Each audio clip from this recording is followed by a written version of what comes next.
always saw the arrogant, the wicked prospering. They're not dealing with the ills of most human burdens. They're not dealing with all of this. But here I am on this road and having all this trouble.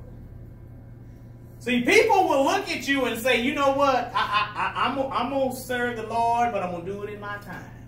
And some people say, I'm not ever going to serve the Lord because I don't see any different. And I understand that. But for those of us who have decided to stay on this road, we have learned to get through some things. And in getting through things, we want, and some of us still haven't received those true promises of God. Those true promises that he has made to us. You know, that pressed down, shaken together blessing that you never got. You know, the one that's running over that you never got. The one that you look at when you see on TV, the successes of life. And it's not all about money. You can be successful on your job. You can be successful in your business. You can be successful anywhere. You can be successful in your health. See, that is the one that some of us are still waiting for. But see, I've learned something on this Christian journey. That when your ship is just coming around the bend, that's when you want to give up. That's when you want to throw in the towel. And that's when you want to start to focus on the arrogant, on the wicked, and how it looks so easy for them.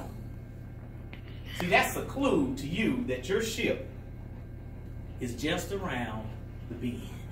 And if you can stay on this road, I know you're going to get tired. I know you're going to get frustrated. You're going to get upset. You're going to get angry. You're going to be into your feelings. I know that you're going to go through all of this. But if you could just stay on this road. See, when you get to the point where your foot is about to slip, trust me, your ship is just around the bend. And as soon as it makes that turn, you're going to hear that horn. And you're going to know, oh, no, I can stay on this road just a little while longer. Because, see, you don't get tired until you've run a race. You don't get tired until you've walked miles in your shoes. You don't get tired until you've been on this road for a while. And you can see all that you've done for others and nobody seems to care. You can see all the days that you sacrificed and it looks like nothing has happened. See, if you could just stay on this road. And I got a word of caution for you. You better stay on this road. You better stay on this road. See, there's detours in life. There are stop signs and yield signs, and there's all types of things on this road that might distract you. But I want to tell you and caution you, you better stay on this road. See, shortcuts will get you nothing but shortages in life. Trying to go around while everybody else has to work and you just get to walk up with your impoverished self. You get to walk in with your entitled self and do nothing. You better stay on this road. See, you can't get off the road thinking that something's going to be different. We are going to travel many directions in life, but there's not any other road except this road.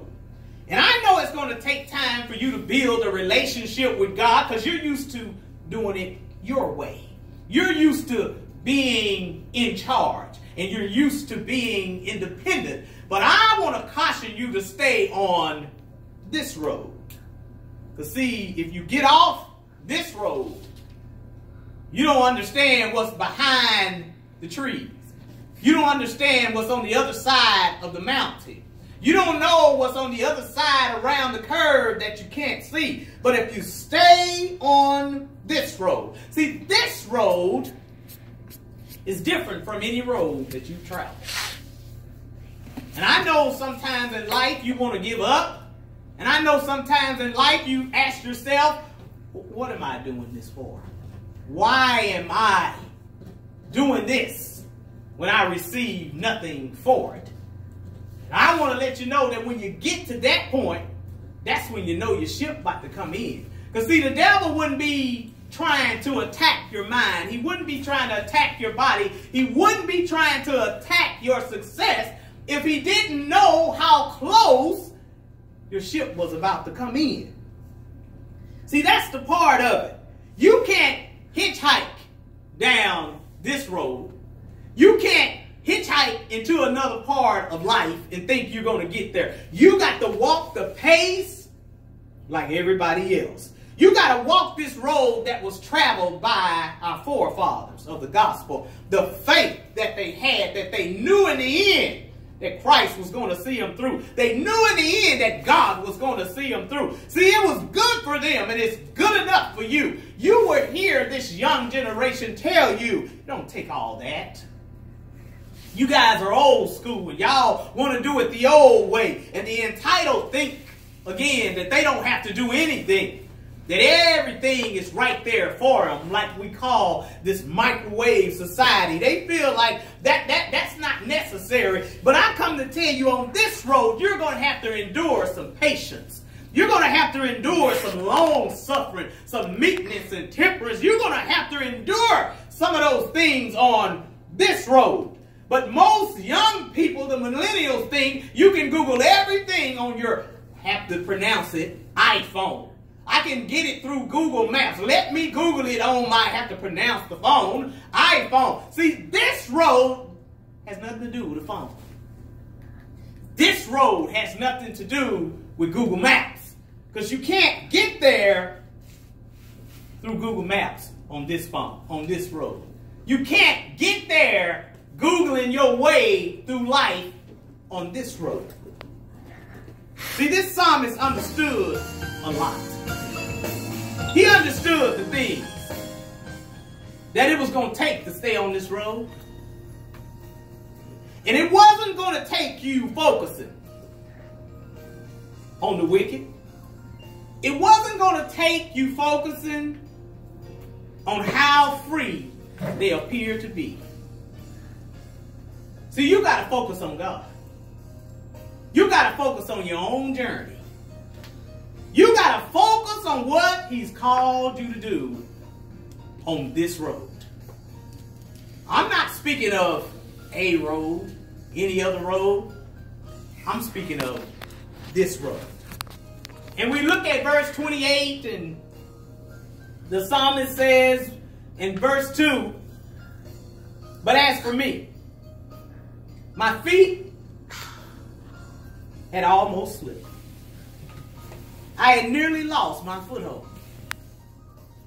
Because I lost focus on this road. I forgot what I was supposed to do. I forgot that the Lord was with me. I forgot that he was holding my hand. In verse 28, he says, but as for me, it is good to be near Lord. It's good to be near God. It's good for me to be near him. See, it's good for you on this road to be near him. Because he says, I have made the sovereign Lord my refuge. And I will tell of all your deeds. See, this is what he discovered on this road. This is how he made it work on this road. Through all that he went through. And when he was just about to slip, he said, I better stay on this road. Because I've been on here too long to come up short. I've been on here too long to come up with a zero. I've been serving the Lord too long to turn back now. See, that's what we used to say in the old church. Serving the Lord is going to pay off after a while. Lord, I thank you for this day, this hour. This is a great day in you. And I'm so thankful that when I wanted to give up and when I almost lost my footing, that voice from you said, you better stay on this road. Because you're almost there. And if you can just stay on this road. There's many roads in life, but if you can stay on this road, I'm going to see you through. Don't give up, saints. Don't let your foot slip because of some smoke screens that the devil has placed in front of you and that he's shown you. And my encouragement for you is to just hang on to God's unchanging hand and stay on this road.